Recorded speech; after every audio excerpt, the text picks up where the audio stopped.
Hey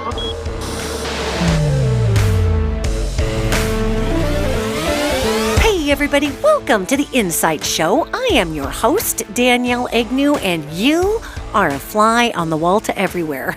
And I bet right now in this time frame you kind of wish you weren't though, right? Man, we got some serious cray happening, you guys, in the world. Not just here in the United States, but everywhere. I have clients, you guys, that are across the pond. They're over there in Europe. And I have clients in Australia. And everybody is reporting back to me that there is a lot of craziness, guys, going on right now. There's a lot. And of course, we in the United States, we are uniquely focused on our own brand of crazy right now because this is pretty bad. I mean, it's horrible. And our president, who is suffering with dementia and will not be removed from his station because the people who are also elected in his party are afraid of the base. They're afraid of the MAGA base. They're afraid people are going to go after them with pitchforks and knives and really get going. Because they're so afraid, they're doing nothing. And so the rest of the world is having to suffer underneath of the President of the United States dementia and delusion. And it's bad, you guys. There's no way you can paint this barn other than making it look just like what it is. There's no way to dress this pig up. It's gnarly out there. And we are not learning the lessons that we in the United States were here to learn. I mean, some of us are, obviously. Yet culturally, globally, we're not learning those lessons, you guys. And those lessons are intense. Those lessons are all about how to get out of illusion, how to get out of our own bubble and realize that we're part of a bigger world. We're kind of globally failing there, everybody. We're getting the big fat F. We're getting the big F, the big buzzer. So the difficult part about, besides the obvious about all this, is that we've got this president of the United States who is struggling under dementia, and nobody will remove him because his own Republican colleagues are terrified of the base. Also, they're terrified of the people that put Donald Trump into power in the first place, the Heritage Foundation, Russia. They're terrified of all these folks. So they're just sitting there pretending like nothing's happening. It's okay. It's okay. In 4 years, we'll have a new president. It's okay. This will just all go away. I'll just rock back and forth in my chair and just I'll say the Lord's Prayer. That's it. Oh, God bless it. So we have all this going on. Poor Greenland is over here going, oh my God, seriously, United States? And 9/10 of us are over here going, no, Greenland, no. The president has dementia. All right. We are surrounded by cowards who are in our Congress who won't step up and do the right thing because they're afraid of their own MAGA base. They're afraid that they're going to get these soldier of fortune weirdos up in their business shooting them in the middle of the night. This is why nothing's happening, Greenland, and we're sorry, and we're not going to let that happen. And, no, I do not see we invade Greenland if anybody's looking for a psychic peek into that. Yet, one of the main reasons is because that seems to be the weirdest place of all where our Republican Congress has drawn the line. They haven't drawn the line at invading Venezuela. They haven't drawn the line on bombing people just because out in the Gulf and out in the Caribbean. Actually, the bombing is in the Caribbean. They've got all kinds of patrols in the Gulf looking for someone else to bomb. I mean, all of this crazy, you guys. And I'm not even, we are 4 minutes into this podcast and I did not even hit the highlights of the news. Renee Good being killed by ICE arresting and detaining American citizens, you guys. It's actually as crappy as you think it is, okay? So before I get any further into this podcast, I really want to make sure that you all understand that I'm also seeing and living in the same United States of America that all of you are living in. And the hardest part for me in all of this has not even necessarily been some of the worst headlines we've had, although those have been heartbreaking. Some of the very worst part of all this is looking out there in America land and looking at the consciousness, man, that I'm looking at. You guys, wow! I did not think I shared a country with this many people who think it's okay to kill people. I'm not kidding you. I mean, I have seen this excuse for killing people, rounding them up, taking them away from their families. I've seen this excuse dressed up in multiple ways. Maybe some folks think it's keeping our country safe. Other folks think I don't know what they think. I mean, and then I'm actually seeing people say things online like they're sick and tired in America of having Spanish menus or seeing or hearing Spanish menus on a phone, on a phone call. Wow, you guys. So apparently there's a number of us out here, and we're all living in some different version of America, and we are a very large country. Each state has its own culture that's pretty hefty. When my wife and I went over to be in France for a while to visit our daughter, who spent a semester on scholarship over at the Paris Art Institute over there, and she was really enjoying her time at school and learning how to be a fashion designer and merchandiser and learning how to not create fashions that are fast fashion, which fill up the landfills. I'm really proud of our daughter. She's amazing. When we go over to Paris and we went to London, I kind of braced for the worst, you guys. I was like, oh my God, these people are going to blow me out the back window going, here comes another idiot American, here comes. And everywhere I went, I'm like, I didn't vote for Trump. I don't agree with what's going on, blah, blah, blah. And every single French person I met said, you know what? We believe in you, America. We understand this is the Trump administration and the greed. Yeah, we see you have a few people over there who are on board with this, but we are with you. And the friends I made in England said the same thing. I was making all these jokes in England, which is an old joke now. I'm like, will you guys take us back? They were like, oh, absolutely not. I don't think you've worked on your issues. I'm like, no, we have most definitely not worked on our issues. So all of this is going on, and I don't really need to recap the news because most of you know what's been happening.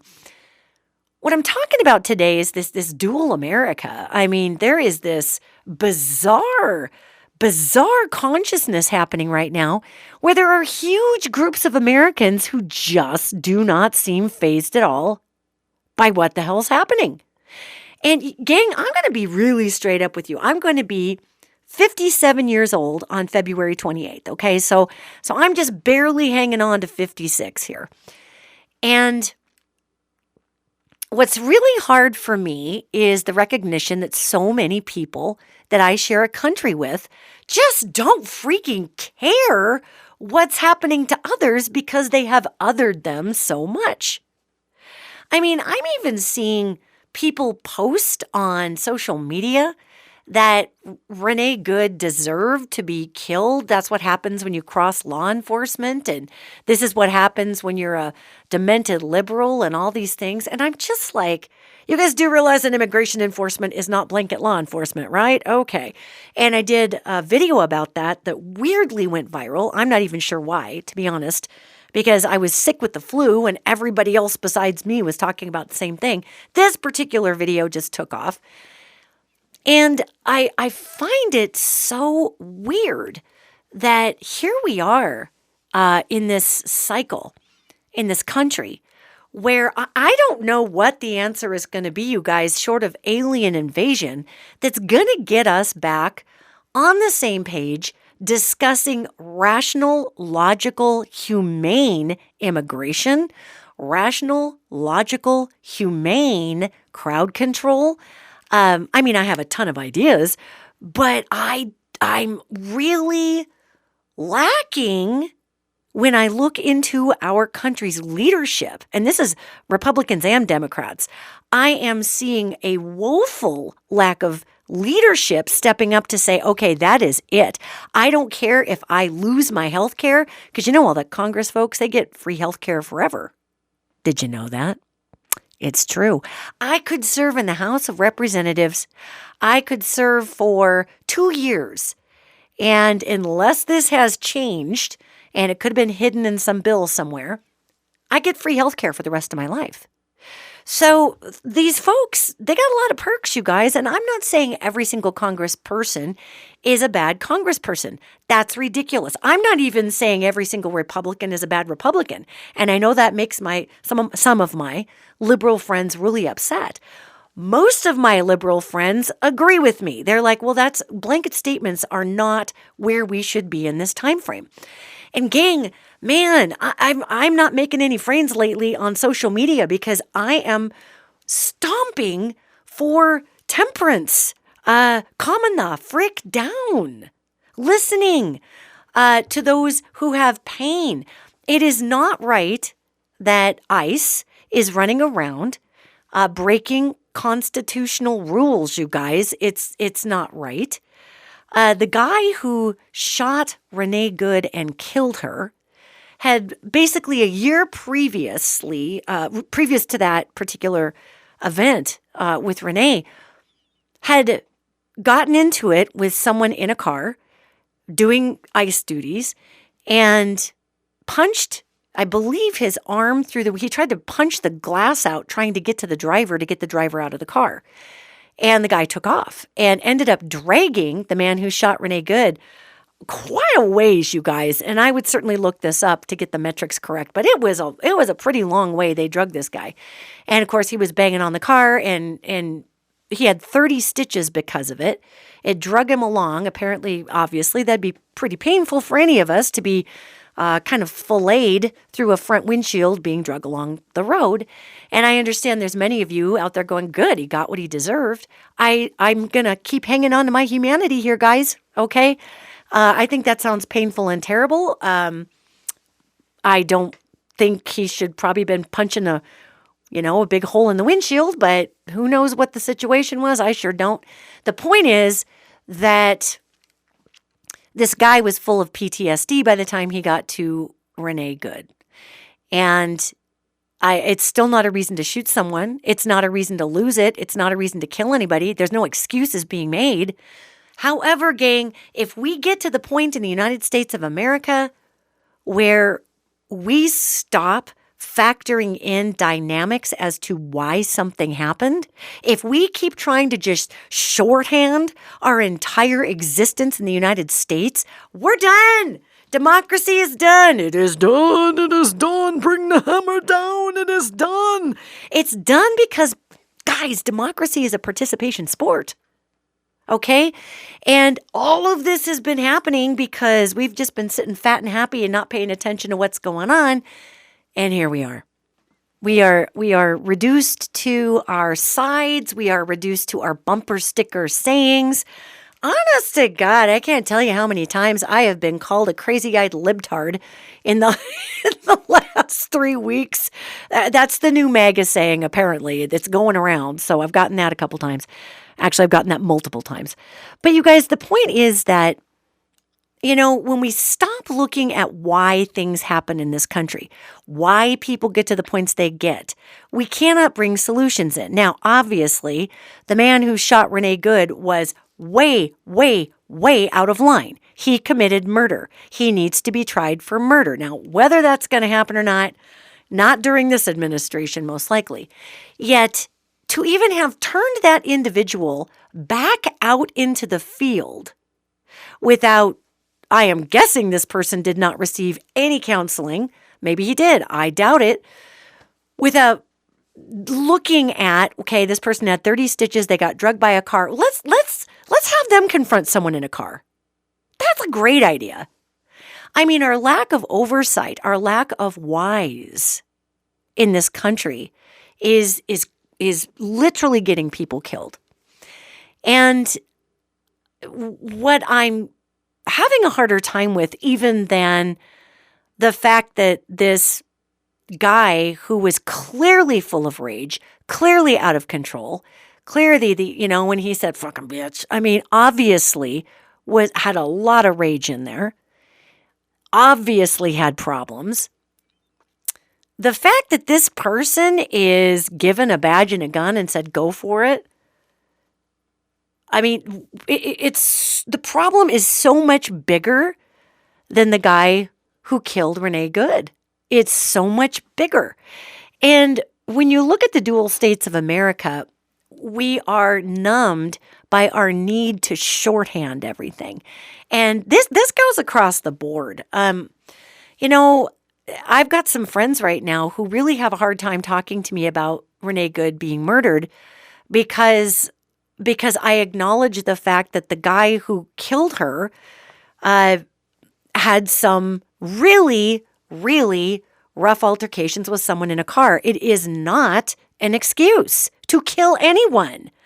That is part of this factor because I want to talk about that because why the hell was he out there anyway? Who was seeing ice? Nobody's overseeing ice, right? That's the issue. And then we got all these crazy folk running around and doing things like murdering people because they shouldn't have a gun. Purportedly, the man who shot Renee Good was taken to a hospital and they reported internal bleeding, supposedly. I guess that's a thing. From that altercation. Well, the guy had 30 stitches and was drugged like half a mile in another car. I'm sure he probably had lots of internal damage. Whenever you straddle a vehicle that's moving and you don't get out of the way and you pump a bunch of rounds through a freaking windshield and an open window, you're probably going to strain something that the other person had damaged in your previous altercation. Because, hello, I mean, he looked like Spider-Man across that freaking hood. But the point that I'm making here is not to relive a very horrible thing that we've all seen 1,000 times online. The point I'm making is that there will be people in our country who will go to their deaths believing she had it coming. And I'm going to flip the pancake here. There are people in our country that would go to their deaths believing that Charlie Kirk had it coming. You guys, hello, wake up, America. What the hell? Who are you even paying attention to the fact that we're being desensitized by authoritarians towards violence, starting with their school shootings? What is going on, man? You know, and I ask these angels about it all the time, you guys, because it really breaks my heart. I've been working in the consciousness field anyway for 25 years. And I just don't understand. I don't understand it. And I know many of you listening don't understand it.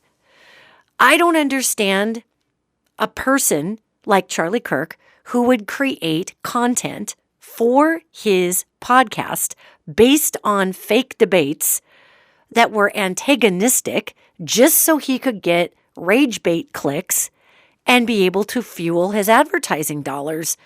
I don't understand that. I don't understand where the conscience in someone turns off. And you just feel so emboldened to say some of the things Charlie Kirk said. Do I feel like he deserved to die? No, I do not. Do I think he was a giant tool who misused the platform that he claimed was debate? Yes, I do. I'm very critical of content creators, you guys. I am one. So I am very critical of why people create the content they do. And obviously he must have believed some of the stuff he said. There was a couple of things I agreed with on Charlie Kirk's podcast, only two. One of them being that he thought that Donald Trump was headed in a very dysfunctional direction. And number two was he thought that the Epstein files should be released. That's probably why he was killed, guys. Hello. But did he deserve to die? No.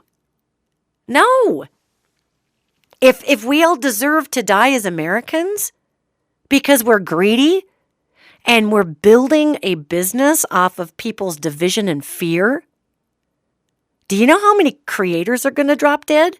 If there was like a ghost, like, let's go back in time to the Old Testament when the Spirit of God rolled over Egypt, seeking any house that did not have the blood of the Lamb pasted above the doorway. And that Spirit came and stole away in the night every firstborn of the unrighteous. What are we saying now? Everybody deserves to die if you are a rage-baiting, money-seeking content creator? Well, that's going to kill off a lot of people in America, everybody, if that spirit's going to go creator to creator, dropping people dead because of their greed and their avarice. Yeah. No. Renee Good did not deserve to die. Charlie Kirk did not deserve to die. And I've got to wonder what has broken in human beings that we literally think that it's okay that some people are killed and others are not. I mean, look at all the people thinking right now, sitting home, rooting on ICE. Every single brown-skinned person getting pulled out of their house. And these white, powerless people standing there going, oh, there it goes. Yes, that's right. Get Jose out of there. You took my job, Jose. No, Jose did not take your job. Hate to tell you, you actually wouldn't work that hard. So, no, nobody took your job, white person. You know, it's startling. And obviously, all the people rooting on ICE, they aren't all white people. That's what's really shocking to me. I'm thinking, y'all, you know, that could really just turn around on any of us at any second, especially those of us who don't have white skin. So the desensitization of the United States of America has been a long time coming, and it's created just two Americas that we all live in. And I think most of us, and I really need to hang on to this belief, because the minute I stop believing this, I need to move out of the country, quite honestly. I keep hanging on to the belief that most people think that what's going on in the United States, even if they do wish that there was some sort of immigration reform, even if they are not on board with some of the policies that say that the Democrats are on board with, I would like to think that most humans in America do not believe in throwing the Constitution out the window. At least they say they don't. But look at all the people online who are hiding behind their brand and saying, you know what? Renee Good deserved it. She deserved it. This, fuck around and find out. This is what happens when you mess with law enforcement. Can I say it again? ICE is immigration enforcement. They are not blanket law enforcement. They do not have the capability to pull people out of their cars. They can't even enter your home unless they have a judge-signed warrant, not a mimeographed, and I did say mimeograph on purpose, I-200 form. You guys, we don't even know what our rights are. Right? So we're living in this dual country where half of our country thinks this is fine and the other half of our country is in Minneapolis.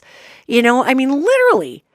And then there's the rest of us who are kind of sandwiched in the middle. I can't quite get to Minneapolis, but I'm putting stuff out on my pages decrying this unconstitutional and illegal action by the immigration enforcement and everybody who works for them. And what's getting to me, again, like I said, more than Trump, who owes people favors to keep him out of prison, what's getting to me more than all the weak people in Congress who just want to keep their health care because, okay, wow. What's getting me more than that are people that I see out there who I see in my community, who are my fellow Americans, who are my fellow neighbors, who just do not seem to have any empathy. And they're digging in, and it's us against them. And it's, well, you know, then if you really call these folks out, they act like they are the victims of the world. They get into the martyr position. Don't hate me because of my convictions. I'm just a patriot who believes in laws and rules. No, you don't! If you believed in laws and rules, you'd be concerned with the fact that our Constitution has been lit on fire, okay? And then if you bring that up, there is just this disconnect between, well, we're just going to have to agree to disagree. About the law? Okay. So my biggest conundrum has been where to meet people where they're at with all of this stuff, because I have two choices, just like you do. I can never talk to half of America again, and it's not really half, you guys. I would say it's probably maybe a fourth of America, truly, who's on board with all this craziness. But it's a loud fourth, okay? And it's a fourth who does have a lot of broadcast power and radio power.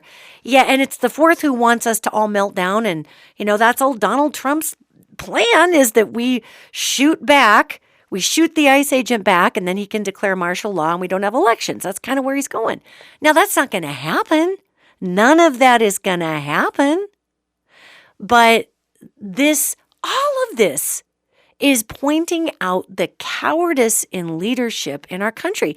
I had a discussion the other day with a friend of mine who wants to run for state legislature here in my home state of Montana. And my friend actually is what we used to call a fiscal Republican. That's somebody who could care less who you're married to, care less what gender you put on your driver's license, could care less if you had 25 abortions. They just do not want the government misspending tax dollars because they want to help administrate the money, okay? Back in the day, that used to be called a fiscal Republican. And there's very few of those folks who are allowing themselves to be seen right now. So I was pretty proud of my friend who was hitting me up for some campaigning advice. And way back in 2016, 2017, I ran just in a little race to be the mayor of my hometown of Billings, Montana. And of course, Billings is the largest city in the state of Montana. So it was kind of a larger position for our underpopulated state. We're the fourth largest state, and we have just over 1 million people here. And the town of Billings has, I think, 145,000 in the city limits and maybe 160,000 in the surrounding area and whatnot. But anyway, I, of course, did not win. However, my friend who is running as this fiscal Republican really wanted some advice about how to deal with the major political parties in Montana. You guys, in Montana, okay? I can't stress enough. We don't have that many people here. So I got on the phone with my friend and I told them everything I could about from what I knew. And I said, well, I was dealing with the Democratic Party. You're dealing with the Republican Party. And he goes to tell me every single thing that he's not getting help with from his party. And I said, well, that's the same thing we didn't get help with as Democrats here. And he says, well, I don't understand why the established parties won't help people. And I said, well, they'll help you if you're doing great on your own, especially the Democratic Party. We love to chase stardom. Man, if you know what, I always think about the Democratic Party leadership. And again, you guys, there's great people in all parties. I'm sorry, I'm never going to give up that belief. There are great people across the board trying to make a difference in our world, okay? There's just a lot more that are just lazy or scared or won't open their mouth or don't want to give up their benefits. And those folks I do have issue with because they weren't elected to do nothing, okay? Anyway, so my friend says to me, well, I don't understand how it could be possible that both the Republican and Democratic Party in Montana aren't giving people more help. I mean, don't they want new voices in the party? And I started laughing. And I'm like, no, buddy, they do not want new voices in the party. They want the same old voices, which will be able to fundraise for the party so the people who work for the party can have their paychecks. Okay. Now, I'm not saying that there's not a place for, organizers and all that. You guys, I used to be a political organizer back in the day, back in my youth. So, I get it. But in the United States right now, with the dual states of America, we have two sets of consciousness running. And they're both running we have one that's based on fear. We don't have enough resources. We don't have enough jobs. We don't have enough money. We don't have enough, quote, welfare, and all the brown people are taking it. Okay, that's one school of thought. The other school of thought is we have enough for everybody. We have enough if our tax dollars were administered properly. We have enough jobs. We have enough room in our communities. Why don't we establish a more common sense and reasonable path to citizenship? You know why I don't think we do? I think there's a lot of white people out there who are deathly afraid of not being the racial majority in America anymore. And God bless everybody, you guys. I am really just, agog. And you can tell by my tone of voice today on the podcast, I am so deeply jaw on the floor that so many folks in the United States of America are out of touch with what's actually going on in the United States of America. You guys, there's so many folks who are acting like we're being invaded by brown people. And I just want to say, you do realize that there were thousands of enslaved people brought to our shores by white people. Thousands. Hello. You do realize that the people who lived here before we white colonists came were brown people. You guys, I can't even. So when we're dealing with this consciousness of fear of being replaced, fear of being obsolescent, and we're dealing with our American exceptionalism, and we're dealing with the very fact that people can afford to be insular in their opinions, and they can. You know, people can afford all over this country to sit in their little pocket of belief, go to their church, they can, whatever, go to their activist meeting, and everybody can sit in their little pocket of belief and be self-righteous and zealous as hell. Because we're a huge country, our algorithms feed us that which we read. So my algorithm is not going to feed me any conspiratist wacko MAGA stuff because I don't read any of that. My algorithm's really busy sending me pictures of whales and physics. That's what I see. So we are in our privilege. We are embellishing our lives with belief systems that are created by algorithms. And we have the privilege, some of us, most of us in this country, to do that. Very few people have to get out there in America and hit the skids and feel what it is to be out on the streets. Now, we do. Now, what I'm saying is I'm not saying we don't have people on the streets. We sure do. And it's a disgusting, heinous problem in a country with so much money. However, what I'm saying is that people can afford, for the most part, especially in the middle class, and guys, the middle class drives this country economically, okay? And there's barely any middle class left. Anybody who's in middle class will notice that everybody's sliding down the hill with your fingernails going, well, that was an interesting stay for a while, since about 1950. Huh, we're just getting rid of that class designation altogether, aren't we? So as we look at what's going on and we have this division in consciousness, the bigger issue for me is, how do I find compassion? How do I find kindness for my neighbors who are sitting there like they're watching the Super Bowl with the beer in their hand going, yeah, bag those brown people. Send them to Venezuela. Oh, wait, no, Ecuador. Wait, Uruguay. Where are they going? I mean, that's so difficult for me. I just want to say, do you not have any humanity in you? Come on. What is wrong with you? How would you feel if Biden were doing that to everybody who was a Republican? How would that make you feel? Well, that's a different story, see, because these are brown people, and, oh, look, they got another one. Okay. You guys, the time frame that we're in, that these angels talk to me about, has been foretold numerous times from different sources, okay? And some of these sources are pretty intense, and some of you may or may not agree with some of these things, and that's fine. I'm just bringing forward some templates in our time frame that are fitting so many different religious modalities depiction of, quote, the end times. You know, and I'm sure people probably thought that in World War I. I'm sure they probably thought that in World War II with Adolf Hitler. I mean, you could easily look at that time frame and look at the book of Revelation and be like, oh my God, yes, here we are. The thing that I feel is so intriguing is that we are in a time frame that no longer supports illusion. I mean, you can't be somebody trying to create a brand or a name or a message that involves hating other people without the people who are listening to that getting on board with hating other people.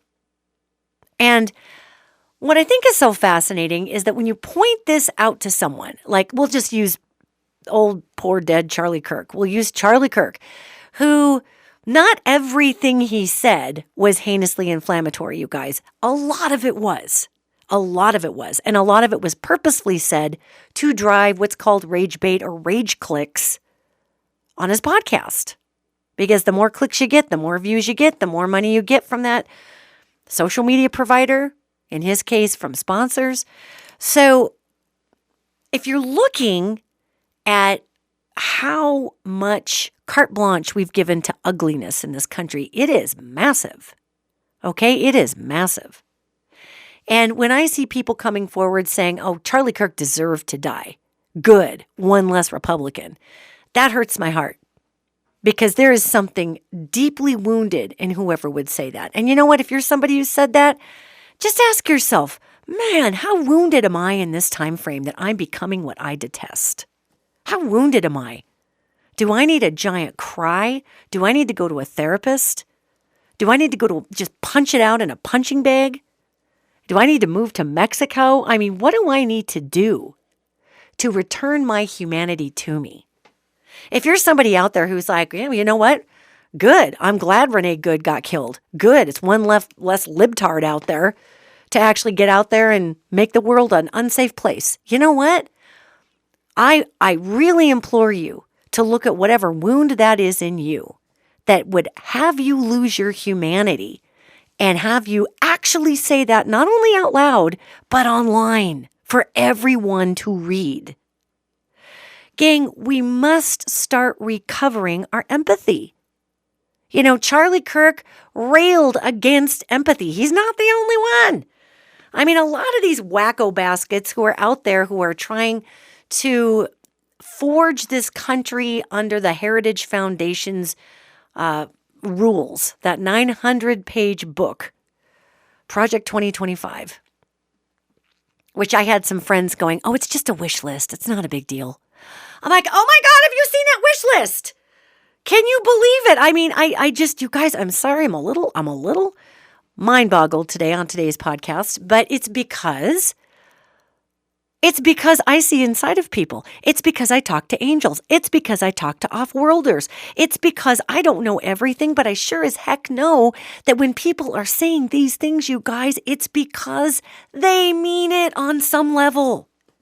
When somebody says, I'm glad Charlie Kirk is dead. When somebody says, I'm glad Renee Good is dead, they mean it on some level. And our words have weight. And our words define us in this incarnation. Our words inform all of our spirit beings who are trying to surround us to help guide us towards the best version of our life possible. Those words define our life path. And then we turn around and we say, oh, well, I didn't really mean I'm glad he's dead. Yeah, you did. You said it. Yes, you did mean it. Do not backpedal. I'll tell you something worse that the universe really raises an eyebrow to. It doesn't really rejoice in any hatred ever. Yet when we lie to ourselves, we do ourselves the biggest damage. And when we say things that are heinous, like, good, I'm glad Renee Good is dead, or good, I'm glad Charlie Kirk is dead. And then later we say, well, I didn't really mean that. You absolutely 100% meant it in that moment. Yes, you did. And perhaps the more honest response would be, wow, I really am grieved because I actually am so hurt and so scared and so angry that I was momentarily pushed to actually wanting Renee Good dead or Charlie Kirk dead. This is the piece we're not looking at, you guys. This is the piece. You know, when we are that hurt, when we are that afraid, when we are that angry, and you guys, the anger, it's a layer of frosting over the top of deep hurt and heartbreak. And there comes the anger, you know? And there's all kinds of good anger out there. There's useful anger. When we continue to live in anger, it becomes an eroding force. when we become unable to evaluate our own pain and do something with it, break down, cry, feel unsafe, snot cry, decide you're going to volunteer somewhere to make the world a better place, when we cover that up with dismissive words. No, I didn't really mean that. Yeah, you effing meant that. Yeah, you did. And you know how I know you meant that? Let me tell you how. Because I have said things that are freaking appalling, you guys, in confidence to my family, okay? I have been so hurt, so angry, so wounded, so beyond capacity to understand how somebody was or where somebody was coming from. I have said heinous things in the privacy of my own conversation with my own wife. And then I've calmed down. And then I used, just like everybody else does, I use the pat saying, I didn't really mean that about such and such or that situation or so and so. But I'll tell you the truth. In that moment that I said it, I sure meant it. That's how I know. Anybody saying, I wish Charlie Kirk were dead. He deserved to be dead. I wish that Renee Good would get killed. She deserved to be killed. You did too mean it. So how do we all turn around and begin to look at our wounds that would wish another dead, you guys? I mean, that's what we should be looking at. We should be turning to peace and compassion. And I think it's so interesting that during this time frame where the wheels are flying straight off the cart, and they are, and they're going to keep flying off the cart because we have a POTUS with dementia. We have a Congress who's too afraid to do anything about removing him. We also have three main characters, Mike Johnson, J.D. Vance, as well as Donald Trump, who want to keep him there, especially J.D. and especially Mike Johnson. And let's not even forget about Mr. Peter Thiel out there. They all want Trump malfunctioning like a robot so he can bring down as much of the United States as possible before they unhook the wrecking ball from the crane. Okay? That's why they're letting him swing wide. And there are some members of Congress that are part of this Heritage Foundation coalition who want to see our entire country come down in a giant, crashing, flaming pile so that they can erect the Margaret Atwood Gilead, okay? We all know that's the plan. Even though we know that's the plan, we still play into the plan by spewing so much hateful crap out there because we're hurting you guys. Now, look, I'm not here to make anybody feel bad about their feelings. That's not the point of this podcast. The point of this podcast is to let everybody know that we are being desensitized to our own hatred. That's part of the plan. You guys, I have been screaming about this from the rooftops since 2019. This is part of the plan to desensitize people against violence and desensitize a population around the issues of other people's hatred and their own. And you do that by making it not a big deal. You do that by making it, well, they said that, so I said this. I can't tell you how many of my friends who are MAGA folk, we just stay off certain topics, will, if I bring something up, like, our POTUS shouldn't be saying things like that. The President of the United States should not be setting that example. Well, Obama. Well, Biden. I mean, all of a sudden they reduce themselves to a 5-year-old. Well, he did it first. And I just look at these folks like, how old are you? Did you just say that to me? Oh my God. And it's because we have been desensitized. So when we're talking about the dual states of America and where we're at, gang, we have got to decide, and I think overall most of our country has decided that our country is worth saving. And I started to say earlier, it is phenomenal in this time frame where we are so heavily desensitized against violence and against hatred. We barely notice it anymore. And I'm speaking about the collective we when I say we. I'm sure many of you individually notice it. We have the monks over here walking for peace. Yeah. They left Fort Worth. They're on their way to frickin' Washington, D.C. And look at the masses of people to come out. And people are just crying because it's so wonderful to see someone who has the courage to represent peace.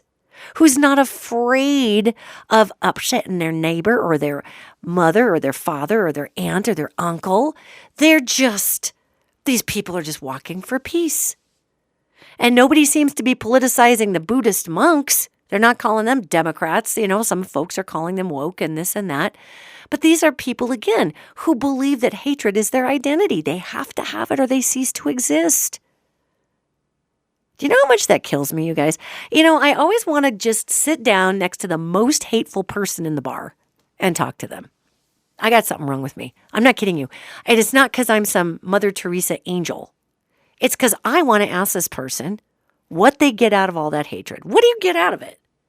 What do you get out of being so angry and upset? When we are that angry and upset, it erodes our nervous system. It erodes our endocrine system. It erodes our immune system. That's what rage and anger does, y'all, right? But look at these folks. They're living on it. It's their brain patterning. And I understand there's 110 million reasons for this, from oh my God, to mental issues, to how you're raised, to food issues. We have generations of people in this country that have not even had a fair shake at anything close to decent nutrition. And decent nutrition helps grow the prefrontal cortex of the brain, which is the reasoning center. Do you think for one flat second that besides the fact that money was driving everything and sugar was driving everything back in the 50s with the lobbyists, do you think for one flat second the folks who know all the things didn't know that if we just make sure that people aren't fortified with certain balanced food groups and proteins, that they wouldn't have the same capacity to really look at a situation and that they would just collapse into their reptilian brain with fear? One of the things that I think is so disturbing about the United States is that we are just so unwilling to look at what greed makes us do in this country. And there's a few of us that talk about that. But overall, greed runs the government. Money, money, money, right? And a lot of those senators across the board, a lot of the representatives across the board receive big, big money, money, money from all kinds of donor groups. And then that person is supposed to vote for that donor group and their interests and their needs. And every time we go to take big money out of politics, you'll notice it just fails. And that's not just the Republicans, you guys. That is the Democrats, too. Washington, D.C., again, has some beautiful people in it really working to make a difference. Overall, what do rats do when a ship starts to sink? Gang, they start bailing. And overall, what we have is a bunch of rats who are just trying to keep theirs and trying to get the hell out. And that really hurts my heart because I love what this country is capable of. I love parts of what this country has been.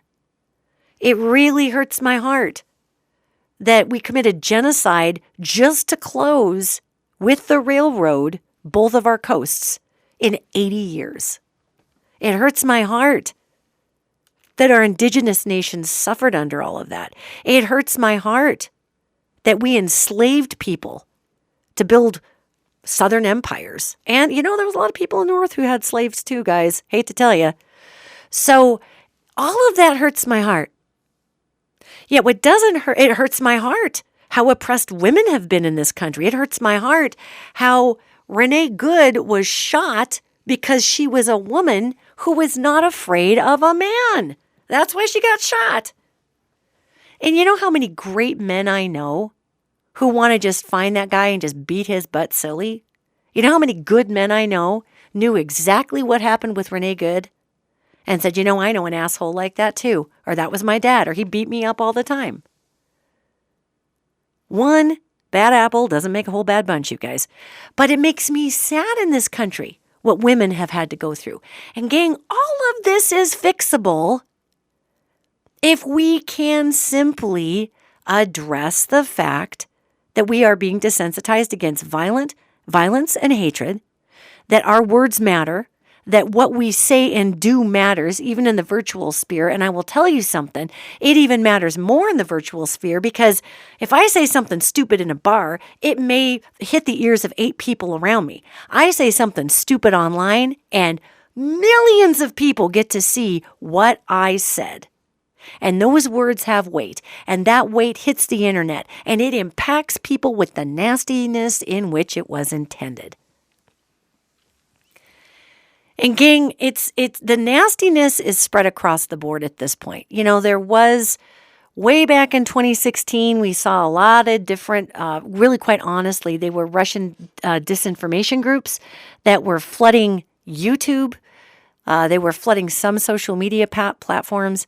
And all they had to do was get Americans going to feel emboldened to just say the most horrific of things. And then if you do that, you're called a real patriot. You're called a real progressive. You know, both of those disinformation campaigns, and I don't know if you guys are aware of this, were aimed at both progressive and conservative belief systems. It was not just, okay, we're just going to fold ourselves in here and become part of the issue with the Republicans. Yeah, they sure did. That was the lowest hanging fruit. But all of this anger and this rage on the left needs examination too. And right now, I'm so proud of my fellow Americans that are protesting, because they're singing. They are peaceful. They're blowing whistles. I know there's a lot of people out there, especially our younger folks, who haven't seen something like this before, and they're scared, and they're like, kill them all, kill ICE. And, you know, those of us that have seen this tactic, Kent State was a little before my time, but I was raised in a very liberal United States that came about on the heels of that Kent State timeframe. Okay, so think about this: we are living in this dual states of America, and right now we are seeing all of this ugliness out there. And I'm so proud of my fellow Americans who are staying peaceful, yet still voicing their disdain. Yet they are not threatening the lives of anybody. And there will come a time, gang, I'm telling you, I get to see the future. Sometimes it's pretty bleak. There are parts of it that are, but what is not bleak is the type of United States that we build because of this really heartbreaking time frame of apathy, hatred, and violence. We've been here before, guys. You know, I don't know if you've ever watched coverage of what happened with a group of people that marched across the bridge into Selma with the Reverend Dr. Martin Luther King. If you've not seen Selma, if you've not seen that footage, if you are a person who hasn't seen that yet, watch it. You know, the Reverend Dr. Martin Luther King was a genius in that he understood if people could see what was happening to the black population, if the whiteys in Indiana and in Washington State could see what was happening down south, the outrage would be deafening. And he was right. And he actually invited newspapers, he invited reporters to cover this. And of course, the police in Selma were used to just beating up whoever they wanted. So America watched 70-year-old black women being beaten with batons. America literally watched our black community be absolutely heinously brutalized on the news. And that was shocking for many people back in the 1960s. That was shocking. We hadn't got to the desensitized point that we are now. Now we watch Renee Good get shot. Now we watch George Floyd die in the street. And there are those of us whose hearts break, and there are those of us who take to the streets, and there are those of us that protest. And there are others of us that say, well, fuck around and find out. That's what happens. Mess with the bull, you're going to get the horns. Yep. Serves them right, agitators. Gang, that's a spiritual sickness. That's a spiritual sickness that is in our nation. And any of us are subject to coming down with this zombie virus. That's what I call it. I call it the zombie virus. And I know I've told you guys this on multiple podcasts before, but we are in a time frame where this spiritual sickness literally spreads like a virus. I've had dreams about it. I've blogged about it. I've talked about it on the podcast before. And I'm going to circle back around to a subject I started earlier in this podcast, which is about the spiritual ramifications of all of this. If you look in the Bible, we talk about the book of Revelation. And John wrote the book of Revelation, kind of high as a kite in a cave, actually. However, John looked ahead in the future, and it talked about the beast, the 10-headed beast that comes out of the sea. And the beast gives authority to another beast who comes forward with the authority given by the 10-headed beast, okay? And this other beast that comes up reigns for 42 months, unchecked. It can do anything it wants. Nobody in the world can stop it. Nobody steps up to stop it. Nobody does. There's a false prophet that goes along with this beast and just sings the signs and wonders of the beast. It says, oh, look at the beast. The beast is amazing. The beast receives a wound to its head that is fatal, but it lives. So the beast goes on and it has a vile mouth. It has a vile mouth and says vile things. And literally in Revelation, and read it, it's in there, it talks about the fact that this being does terrible things to righteous people, and it's going to be able to just get away with it. It literally, in the book of Revelation, it says, and God's people must have patience at this time. That's all it says. It says, tough crapper people, there's going to be chaos and shit's just going to fly and it's going to happen. And that's literally, when I look at this time frame, boy, can I match that up to a few people, one in particular? And there are other modalities, guys. It's not just the Christian Bible. Hinduism talks about Kali coming back when things start to get too crazy. And she comes back and levels the world because compassion has left it. Okay? Or you look at the teachings that nothing in Buddhism says you're going to level the world. Buddhism is like, this is all a reflection of you. Try to be cool because then it'll all be cool. Many world religions have an end of days story. I mean, even if we look back, remember in 2012 when the world was supposed to end because the Mayan calendar ran out? Do you remember that? Actually, it said that the time frame of the masculine was going to come to an end. And that was the world as we knew it in 2012. Well, it wasn't just that the Mayans ran out of stone, so they stopped the calendar at 2012. They stopped it because we were going into a feminine time frame. So here we are, been in the feminine time frame since 2012. And now we're seeing the damaged version of the outmoded masculine losing its crap. And it's malfunctioning like a giant robot. We could not have a bigger poster boy for this particular deterioration in the masculine than Donald Trump. His brain is deteriorating. His fortitude is deteriorating. His ability to even watch what comes out of his mouth, which was always kind of sketchy, that's deteriorating. He's just an old man that people are allowing to deteriorate in front of the world so that he becomes the fall guy for this larger plan and plot. They're just going to use every bit of him up until he just drops dead at too many Big Macs. That's literally what's happening right now. We lack bravery and compassion because not one member of his family is stepping up and saying, Dad, wow. Not one member of our Congress who, well, there's actually a big secret meeting going on right now that's not so secret because now I'm telling you about it, of both Republicans and Democrats in how to impeach and get him out of office, Trump, because of abuse of power. That's actually happening right now. We'll see how that goes. And there's also some rulings coming down legally with the word immunity in it. And I wish I had more information, you guys. This is just something I picked off the angel wire the other day. There is something coming about the word immunity, like somebody doesn't have it anymore, like either Trump doesn't have it anymore, or Pete Hegseth and the Department of Defense, the Department of War, no longer has this immunity. Perhaps it's ICE. It is a redaction, it's a taking back and blotting out of immunity that's coming.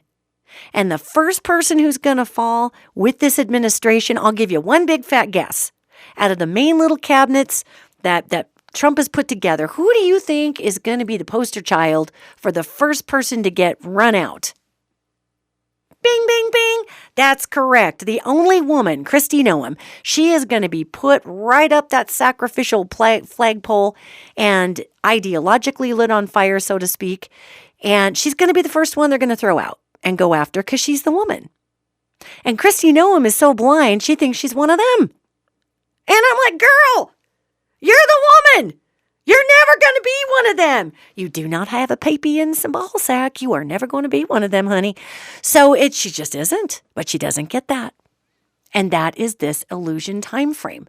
So whether or not we're actually in the, quote, end times of the Christian Bible or the end times of the Hindu religion or the end times stated in Islam, whether or not that's actually true to our time frame, we do have a responsibility to create this country forward because we've chosen to live in a democracy and it's a group sport. You know, for all the people out there listening who want to say, that's not my problem, I didn't do it. Well, you know, maybe you should live somewhere else because it is your problem because you keep paying taxes and you choose to live here. No, I didn't make it the mess it is either. But you know what I do? I do drive a Jeep, and it does have gasoline in it. And so I am contributing to some of the fossil fuel buildup in our atmosphere. No, I really don't order on Temu and Shein. Hardly ever. Did I buy some things on Temu and Shein? Not Shein, but I did buy some things on Temu when we were building our house because I could get the same shelf from Temu for $9 that Amazon, exact same shelf, exact same brand that Amazon was charging $75 for. So yeah, I'm just as big of a part of the problem as everybody. You know, I'm literally recording this podcast right now using electricity. I'm going to upload it, which means that everybody's got to download it or listen to it, which means that background servers everywhere are eating up that electricity, which means that we're heating our planet. So even I'm part of the problem, guys. None of us are not part of this problem. I think the difference with some of us and others are that I recognize that I am part of a body, and that body is not exempt from my words. It's not exempt from my actions. It's not exempt from any of it. And so many of us, guys, are just blind to that fact because we've been desensitized towards our own violence, our own hatred, and our own empathy. So in the dual states of America, before we lose our minds that our neighbors, our family, our friends, whatever, have some opinions that go past opinion, they hold some beliefs that, to my eye, would compromise the lives of others. I mean, what are we going to do? Are we just going to pick up guns and go shoot at each other? That's exactly what the crazies want us to do. Or can we start talking about peace, how to build forward, learning from the hideousness of our past? Can we talk about what we can do to abandon this support for this psychosis? Because, you know, it's really hard to sail a ship across the Atlantic if the wind stops blowing, gang. So if we stop blowing all this wind in the sails of division and hatred, what would happen? What would happen if we just walked beside our monk brothers? What happens? People's hearts soften. They open. We begin to remember exactly what it is that we are as human beings, gang. And again, I'm going to say this. I know a lot of really great people, really, really great people who call themselves fiscal Republicans. Some of those folks didn't even vote for Donald Trump. They've told me in confidence, I couldn't vote for him. Don't tell anybody. They just couldn't do it because they think he's crazy. But they're really, really struggling to vote for the Democratic Party because, again, we've gone so brand heavy instead of just looking at what our country could need. You know, what's wrong with having health care everybody can afford for everybody? Nothing. Okay? What's wrong with everybody having a place to lay their head if they want to? Nothing. What's wrong with everybody getting a chance to eat? Nothing. When you have that response in humanity, it comes back and says, well, I had to work for that. I had to do this. I had to do that. You can't just give that to that person. Why? Now, if that person becomes insanely entitled and violent because they're not just getting given something, now we're out of balance. But what if all this were in balance with the planet? What if all this were in balance with the world? What if all of this were in balance with the ocean? What if we were not struggling to survive in this nation and instead could turn our collective genius and brilliance towards building incredible things? You know what would happen? All the people that make money off of our fear would not make as much money, and God forbid we not feed the juggernaut. The issue in this nation is greed. The issue in this nation is misspent funds. The issue in this nation is apathy, a spiritual sickness. The issue in this nation is turning away from the hard work, is laziness, turning away from the hard work that we've all agreed to because we choose to live in a democracy. The issue in this nation is fear and lack. In one of the richest countries in the world, lack. And we're going to do better, you guys. We are going to do better in the future. When I look down at this ugly, ugly time frame we're in, you know, just like Kent State brought about big changes, okay? Just like Selma brought about big changes. And I wish I could say that Renee Good and Charlie Kirk were the very last of watching senseless violence. Unfortunately, that's not going to be the way it goes. Yet, on the other side of this, what we decide as a country is that living this way is not sustainable. What we decide is that we bring in new lawmakers. Even though our system is so choked out and broken, if you have people coming in who are not drunk on their funds, if you have people coming in that aren't afraid of the threats, our Congress people are threatened, you guys. They're threatened all the time. They're threatened by some of the biggest lobbyists out there. And I mean, these people aren't necessarily saying, okay, if you don't vote this way, we're going to come kill your family. But that is the lore that's passed down. And I only know this, guys, because I've actually talked to some of our national Congress people, and they have shared that with me. They haven't said, okay, such and such company is going to come kill me. They have said it is heavily indicated that there are these big weird threats that if people don't do what they're supposed to do, they will just be disappeared. So we're going to have a class of folk coming in to step up as civic stewards who aren't going to be intimidated by that, who aren't going to be intimidated by these things, who are going to go directly to the press and say, wow, do you know what so-and-so company's lobbyists said to me? This is what they said. We are in a time frame, gang, where we're seeing the last flail of the old world, which is already dead, guys. The dual states of America is that one group of America already knows this is dead, and we are trying to move forward to forge our nation atop this beautiful crafted scaffold, which really is our Constitution, our Declaration of Independence, our Bill of Rights.